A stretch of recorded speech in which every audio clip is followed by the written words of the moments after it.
South Africa gears up to assume the G20 presidency, there are growing calls for the African continent to be united and speak with one voice. That's according to the Assistant Secretary General and the Director of the United Nations DP Regional Bureau for Africa, Ahuna Ezeakonwa. She speaks on the margins of the Africa Economic Conference currently held in Botswana, Gaborone. Our reporter Khayelihle Khumalo is in Gaborone live and joins us now.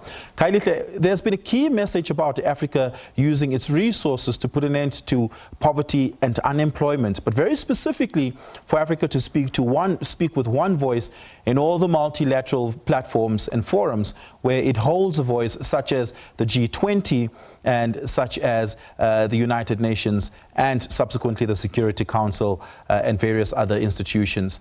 What has been some of the key critiques of that as conversations have unfolded in Botswana? Well, absolutely, Oliver. A very important moment here for Botswana. As you know, that recently the country really had a new administration, so there's a great deal of enthusiasm in this country about the prospects, about the seamless transition that was experienced here, and there was an acknowledgement from a number of delegates who are really admiring how democracy is so entrenched in Botswana. But a very key message that really came from President Duma Boko of Botswana was around the issue that Africa must realize its prospects in terms of realizing its economic potential, but also challenging and throwing down a gauntlet on the delegates to understand a very massive task that they face, as opposed to just seeing this particular gathering degenerating into just an exchange of flattery, but also really just making a clarion call to the delegates to come up with the solutions that will make a very enormous difference to the African continent. As you know, that's issues around sustainable development goals, around the eradication of poverty, addressing inequality, but also pushing for those all-important global reforms when it comes to the financial architecture.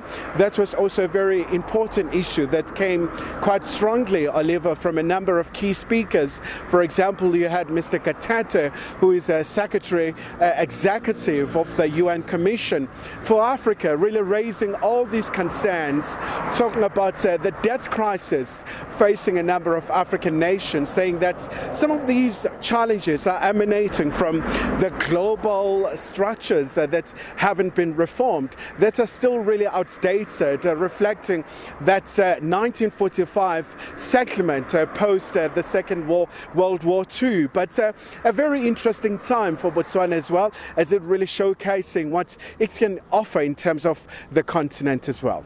Yeah, we understand that the host here is Duma Boko, and this might be his second big multilateral engagement after visiting Zimbabwe for the extraordinary SADC summit that took place a short while ago. Who are some of the senior heads of states and perhaps even senior diplomats in attendance?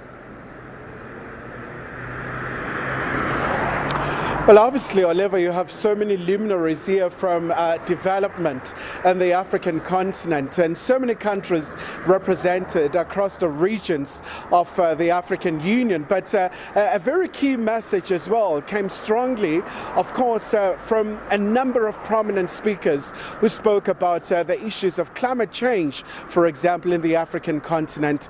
The whole issue around indicating that Africa is really contributing the least amount when you look at the gas emissions, but the impact in the African continent has really just been far-reaching when you look at the floods, when you look at all sorts of disasters that we have seen unfolding in the African continent. So quite a very important message from so many sectors as well. But we do understand, Oliver, that tomorrow, obviously now, the focus will be shifting on the role that can be played by the private sector in the continent. But of course, Oliver, I do understand that we do have just an excerpt of some of the remarks by President Boko, and if you may just take a listen to what he had to say during the course of the session.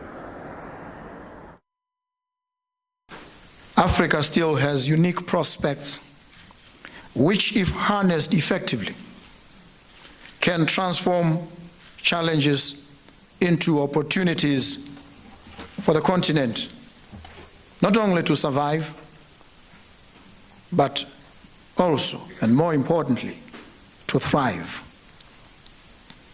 Our Africa is still rich in natural resources, and it is critical that we develop and strengthen value chain systems for value addition to Africa's vast natural resources, and to prioritize the use of these in Africa. Not only will this diversify the African economies enormously, but it will also create more jobs in our countries. There is great potential within the agricultural sector in most African countries, where innovation is key to increased production and food security. We must work together to create efficient, productive, and effective agricultural systems and agribusinesses in Africa. Distinguished ladies and gentlemen, we as Africa are blessed with a young, vibrant, restless population, which in and of itself is a tremendous asset. And it is a tremendous asset if we invest in it and invest wisely. Our young people are the innovators, entrepreneurs, and leaders, not of tomorrow, but of the now, who must drive our economic growth and create inclusive, resilient societies where no one will be left behind. We must therefore prioritize investments in their education and equip them with the necessary skills for them to be able to drive innovation and build a workforce capable of thriving in the digital economy.